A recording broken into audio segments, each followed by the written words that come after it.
புத்தாண்டை முன்னிட்டு பிள்ளையார்பட்டி கற்பக விநாயகர் கோயிலில் பக்தர்கள் குவிந்ததால் லேசான தள்ளுமுள்ளு ஏற்பட்டது. விவரங்களை செய்தியாளர் முத்துராமலிங்கத்திடம் கேட்கலாம். முத்துராமலிங்கம், இந்த தள்ளுமுள்ளுக்கு என்ன காரணம்? தற்போதைய நிலை என்ன?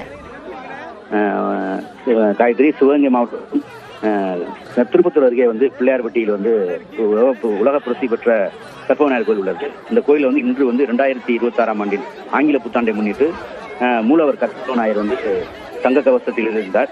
இந்த ஆண்டின் முதல் நாளில் இந்து கடவுள் முதற் கடவுளாக போற்றப்படுகின்ற விநாயகர் பெருமானை தரிசிப்பதற்காக இந்த தமிழகம் மட்டுமன்றி பல்வேறு மாநிலங்களிலிருந்தும் ஏராளமான பலாயிரக்கணக்கான மக்கள் சாமி தரிசனம் செய்ய வருகின்றனர்.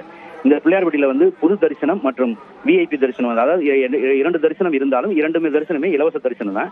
இது விஐபி தரிசனத்துக்கு மட்டும் அந்த கோயில் நிர்வாகத்தின் சார்பில் டோக்கன்கள் வழங்கப்பட்டிருந்தன. அந்த டோக்கன்களை பெற்றுக்கொண்டு ஒரு தனி லைனாக வந்திருந்தவர்கள் இந்த வருடம் கடந்த வருடத்தை விட இந்த ஆண்டு அதிக அளவில் தரிசனத்துக்காக மக்கள் வந்ததால் அந்த டோக்கன் பெற்றுக்கொண்டு அதுல உள்ளே செல்வதற்காக முன்னெடுத்து சொல்லும்போது அந்த பேரிகார்டில் போலீசார் இருந்தும் போலீஸ்கார இரு காவலர்கள் மட்டுமே இருந்த நிலையில அவர்களால் கட்டுப்படுத்த முடியாதனால அந்த பேரிகார்டை தள்ளி கொண்டு அவர்கள் அந்த தரிசனத்திற்காக சென்றனர். இதனால் அந்த பகுதியில் சிறிது நேரம் பரபரப்பு. அப்போது பேரிகார்டு விழுந்ததுல 2 பெண்கள் சிறிது காயமடைந்தது.